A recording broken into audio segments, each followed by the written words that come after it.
إن الحمد لله نحمده ونستعينه ونستغفره ونتوب إليه ونعوذ بالله من شرور أنفسنا ومن سيئات أعمالنا إنه من يهده الله فلا مضل له ومن يضلل فلا هادي له وأشهد أن لا إله إلا الله وحده لا شريك له شهادة مخلص ولا منافق وأشهد أن محمدا عبده ورسوله أما بعد فإن خير الكلام كلام الله عز وجل وخير الهدي هدي محمد صلى الله تعالى عليه وسلم وشر الأمور محدثاتها وكل محدثة بدعة وكل بدعة ضلالة وكل ضلالة في النار.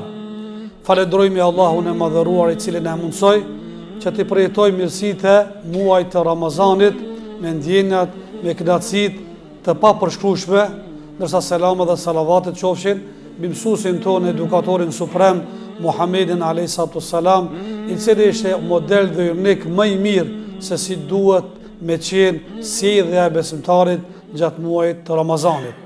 Të nderuar pranishëm dhe besimtar, me të vërtet ishte mirësi e madhe e Allahut që përjetuam freskien dhe fladin e muajit të Ramazanit nga adhurimet më të ndryshme që i ka ky muaj bekuar. U munduam me mundësit dhe aftësit ton ta kryemi këtë amanet dhe obligim dhe detyr karshi Allahu xhaleshanu. Edhe kjo na mëson që jemi kry dhe urdhat dhe veprat pas këtij adhurimit, nuk na mbet tjetër vetëm se ta lutim Zotin e madhëruar që Zoti të na i pranoje këto adhurimet edhe agjërimin e Ramazanit. Mirë po, me gjithë këto të mira dhe mirësit që Zoti na ka dhënë, pas çdo adhurimi qëndron gëzimi, hareja, lumturia, urime të një pas njëshëm. Edhe duhet ta vendosin fokuse. Interesant, këto dy gëzimet apo dy festat e Bajramit gjithmonë kurrizohen pasi që kryen adhurimet. Sidomos kushti 4, kryet agjërimi i Ramazanit, vjen festa Fitr Bajramit. Kushti 5 është haxhi, vjen festa e Kurban Bajramit. Gjithmonë kur gëzohet besimtari, kur e kryen një detyrë, kur e kryen një amanet, e realizon një projekt, atëherë ja vlen mu gëzu me thonë elhamdulillah. Mirë po nëse nuk e kryen, të vjen turp dhe mare, si të gëzom unë e kam met në fund, nuk mujta me realizu, u desh me dal më i mirë për gjithë dhe, e në elhamdo dullum, edhe ja vlenat gëzohen, ata të cilët nuk agjeruan ata le ta mendojnë për vetën e tyre. Edhe pse Allah i madhëruar nuk ja hup shpresë njerëzve. Ju jep mundësi dhe shansa dhe vitet që vjen. Normal nëse e gjeli ban sabër, ja mundson gjithëve. Andaj ka qenë shumë kënaqësi e madhe.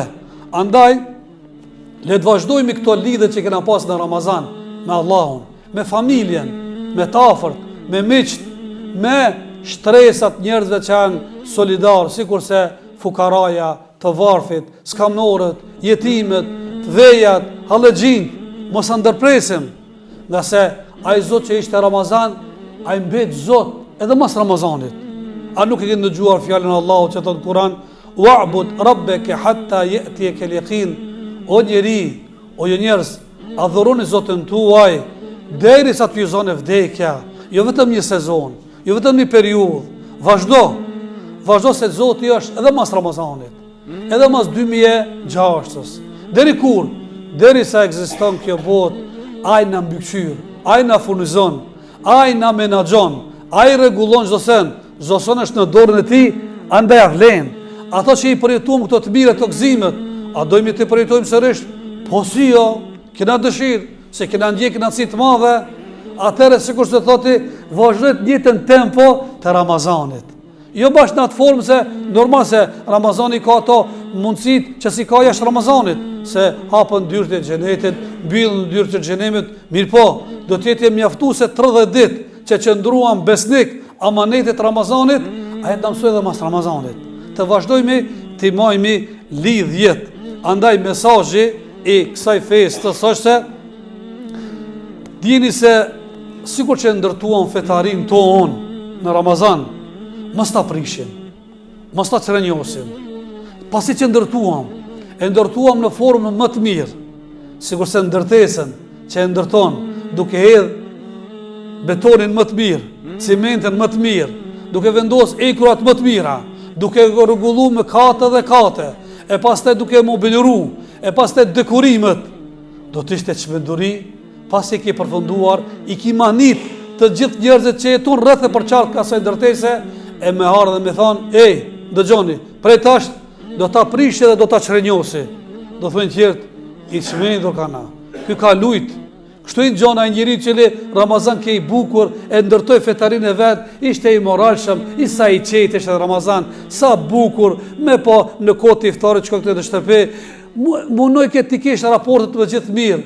Vazhdo, se nëse ndron për asaj, do thojnë, fish Ramazani e futi në rend, se mas Ramazanit, ande këtë mesazh du ta përçej dhe do ta përçoj vetës time dhe juve se të vazhdojmë. Të vazhdojmë me të njëjtën tempo. Edhe që është adema e fort, mos t'i boshadisim xhamit, mos t'i lëm të zbrazët, se ky mur qanë. A dhe sa qanë ku nuk ishe që nuk ka xhamat në xhami, sikur shtëpia qanë ku nuk ka fëmijë, sado që ka burra dhe gra, pleq dhe plaka, nëse shtëpia nuk ka fëmijë, qanë shtëpia edhe muri. Edhe kjo është shumë e dhimbshëm. Sikur se do me thonë a xhamia, unë nuk kënaqem me juve në Ramazan, ama mas Ramazanit më idhruat, më keni mërzit, kam qef t'ju shone, jo që i duhet xhamias, xhamia t'jep tyje, jo që ti jep xhamias, se këtu kime gjithë zgjidhje, këtu ki rahati, këtu kënaqesh, këtu pajisës dhe furnizohesh, edhe kur del nga xhamia që janë sfidat e jetës, me ke këto benefitet t'jep. Andaj, mos e harroni. Mos harroni xhamian edhe pas Ramazanit. Mos harroni edhe librin e Zotit Kurani. Se edhe ajo i dhrohet, edhe ajo mërzitet, edhe ati i mbet hatri. Sigur që i mbet hatri deri familjes që e ki vizitu, pas të fillon shkëputësh, edhe nuk i mban lidhjet. Normal, kur do të gjoj, thot, qka o bo? A ja thash një fjallë keqe që s'vin? A i kam nërvëzu diçka? A i kam provoku ata që nuk vin? Mërzitet edhe shtëpit e Zotit.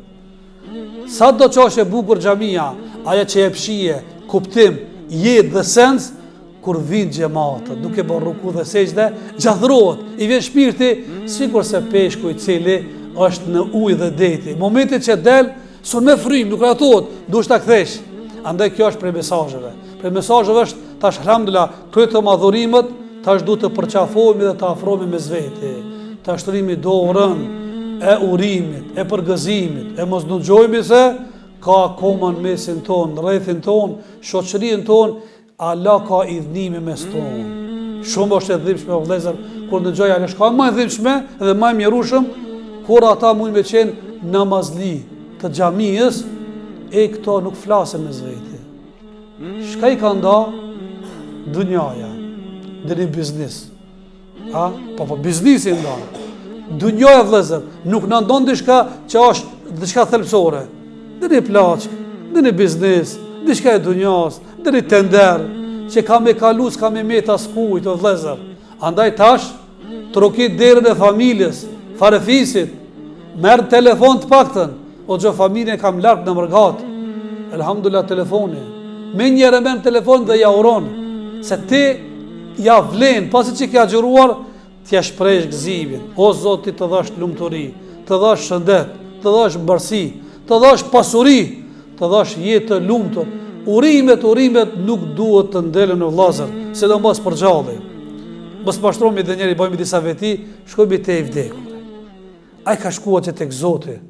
Është një kulturë që nuk ka kjo, po nuk e di njerëzit kanë prirje me shpik gjërave, mas Bajramit tek varresat.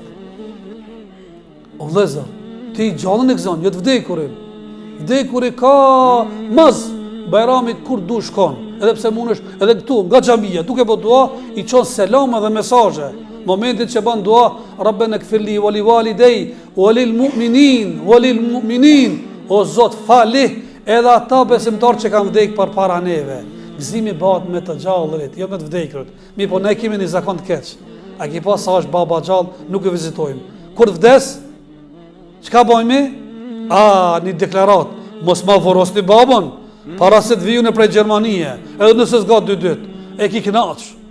Për zgjallit se ki vizitu, tash, pasit vdek, pritna. A që vdek nuk o banori kësaj dunjas. Nuk me shpejtu gjenazën, sa ma shpejt me shku në botën tjetër. Por mirë, po a e ka për deklarat dhe ka për lavdrata, mirë njojë, mi thojnë tjertë, kyer nga jashtë. Andaj, vizitoni sot. Edhe mos jaron edhe një shtres njerëzve të varfrit, halëgjin, musliman në botë që kanë telashet e tyre, duke nis nga Palestina, vendet tjera. Lutni Allahun që Allahu ta mbizotërojë këtë dunjë me rahati, me njerëz të mendshëm, jo me budall. Se na moshë dunjë me budall, nuk pritojnë për egot e veta, luftojnë dhe i marrin qafë popullatën. Andaj shfrytëzoj rastin në emrin tim si imam i xhamisë dhe nga imamin tjetër edhe në emër të këshillit xhamis, të uroj të gjithëve festën e Fitr Bayramit. Me motë të shumta, me gëzime, rahati, lumturi, kënaqësi, adhurime ju qoftë juve, familjes juve, evlatëve juve. Lutë Allahun e madhëruar, Zoti të na i falë gjunat me di dhe pa dije, të vogla dhe të mëdha, gjunat që kena bërë publike apo diçka fshaurazi. Zoti na dhash marrësi neve, familjes tonë. Zoti na gëzoft me shpërblimet e kësaj dunjas dhe botës tjetër, ndërsa lutja jonë e fundit është walhamdulillahi rabbil alamin.